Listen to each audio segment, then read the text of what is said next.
We all have highs and lows in our life that can boost or lower our self-esteem. Things just seem to happen. Sometimes when you're down, it's hard to feel good about yourself. Here are some thoughts that help me. When it comes to people who always want to argue, make the choice not to be always right but happy. Let them worry about it, not you. Two sides of us that makes decisions, one is fear, the other is faith. We do things out of one of these two powers. Faith will take you where you want to go.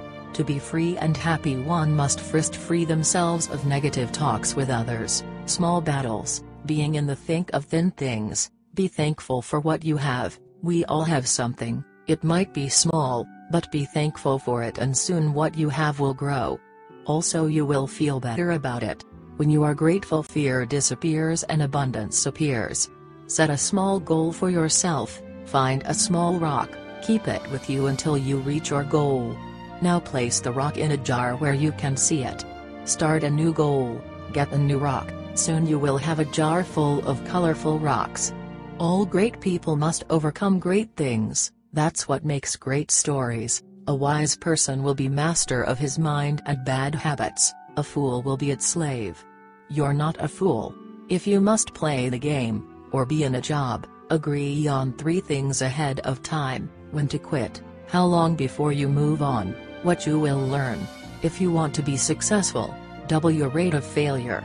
Also find someone who has done what you want to do, next de-engineer what they did.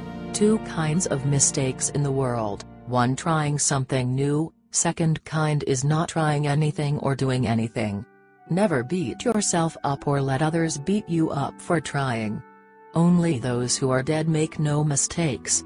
An expert in a field is someone who can make all the mistakes you can make in a field. Never let what you cannot do stop you from doing what you can do.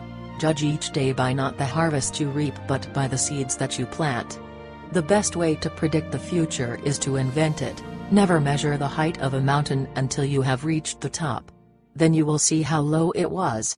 It's not your blue blood, your pedigree or your college degree. It's what you do with your life that counts. What lies behind us and what lies before us are tiny matters compared to what lies within us. It was when I found out I could make mistakes that I knew I was onto something.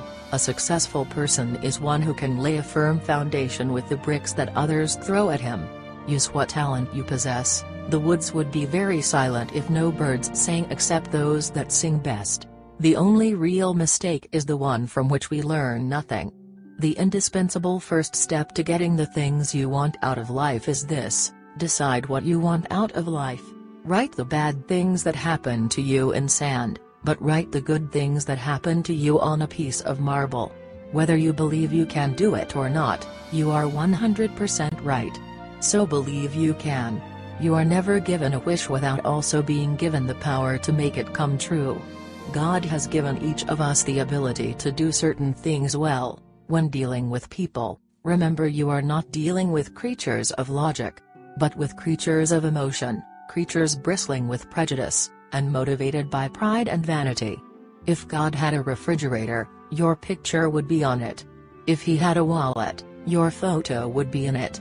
He sends you flowers every spring. Whenever you want to talk, he listens. Most people give up just when they're about to achieve success. They quit on the 1-yard line. They give up at the last minute of the game, just 1 foot from a winning touchdown. Aerodynamically, the bumblebee shouldn't be able to fly, but the bumblebee doesn't know it, so it goes on flying anyway. Experience is not what happens to you, it's what you do with what happens to you. Like the grand trees on earth, what nutrients and water we intake impacts how we flourish. Unlike the trees, we have the freedom of choice to put our roots in bitter or good soil. So pick good soil, in your job, career, life. If you're playing to win, make sure it's a game worth winning. If not, find one that is. There is more to life than increasing its speed and getting to the end faster. Enjoy the ride each day, drive slow. Stop and smell the flowers. The one who dies with the most toys, is still dead. The one who enjoyed what they had, lived a full enjoyable life. Saying yes to something, automatically means you say no to something else. Many of top people in the world pride themselves on how many times they have said no. Do what you enjoy. Big difference in what you enjoy and what you're addicted to. In America we can be addicted to a lot of things. You can plan all day, but it's taking action that matters. Have a plan or you will end up working for someone who does. Remember, most of all, God does not make junk and He made you. Hope this helps. Take care. From the website dyslexiamylife.com. Find more, click on self-esteem.